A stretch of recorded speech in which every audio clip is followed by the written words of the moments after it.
Carey is scheduled to report first quarter earnings on Tuesday, April 29th after the market close. For WPC, in the previous quarter, they reported $406.17 million in revenue, beating by $1.89 million. They reported funds from operations of 85 cents per share, missing by 34 cents. For this quarter, they're expecting $414.68 million in revenue and $1.20 per share in funds from operations. Over the last 90 days, no analysts have raised estimates and one analyst lowered estimates. WPC meets or beats analysts 1 year forward estimates 100% of the time. When looking at the WPC price chart, we can see that WPC closed at a 52-week high on March the 5th, and since that time we've had a series of price trends with lower highs. As we were approaching the tariff announcement, it had reclaimed that trend line, and then following the announcement we saw the drop in price along with nearly every other equity in the indices. Since then we've had a little bit of recovery and now we're seeing a rollover. WPC is currently trading slightly below its 5-day moving average. It's trading above the 20-day moving average, below the 50-day moving average, and above the 200-day moving average. As we move into this zone, it needs to decide whether it's going to move above or below this trend line that we showed earlier. And the trend line that we show here is we're getting a wedge. It's going to have to battle that out. When we look at the RSI, we're currently sitting at 49.82, slightly below the midpoint. The RSI was improving and has since been deaccelerating. We can also see that in the PPO that we did have a signal line crossover, and we are just barely above the midpoint on the PPO.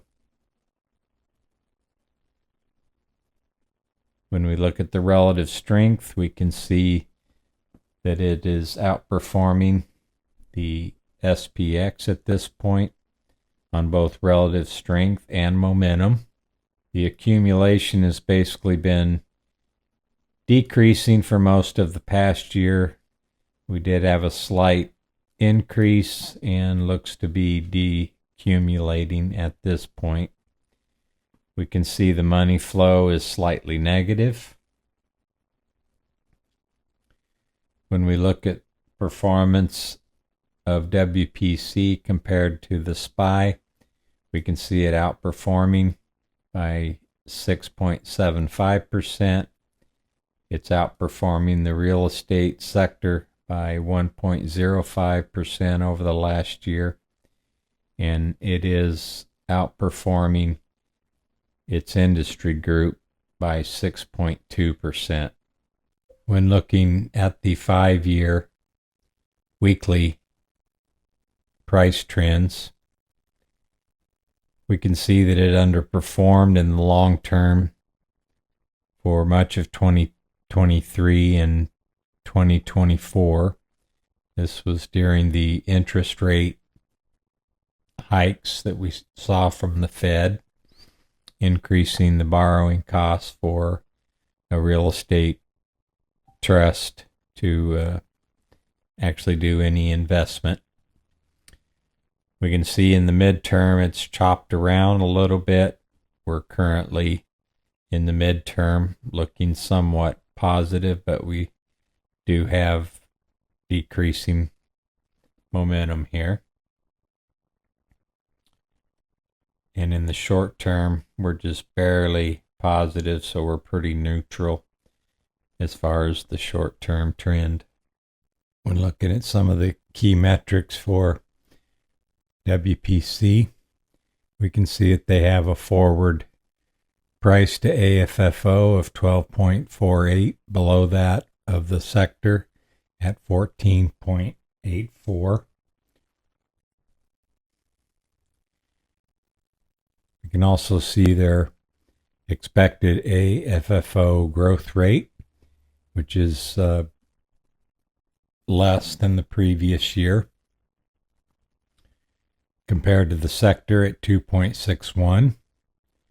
Their expected operational income is expected to grow 0.21% compared to the sector at 3.61. Then finally, we look at their profitability.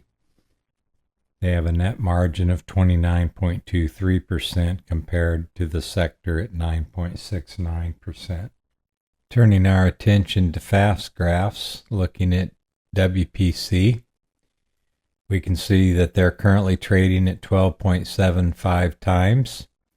They have an AFFO yield of 7.84 and a dividend yield of 5.87.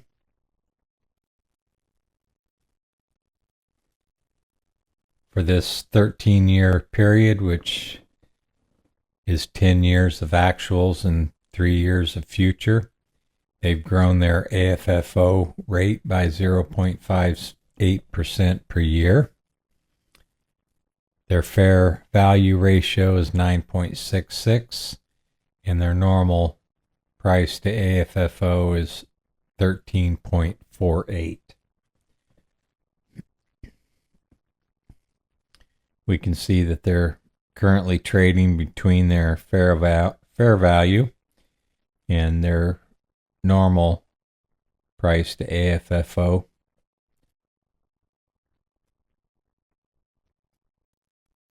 When we look at the AFFO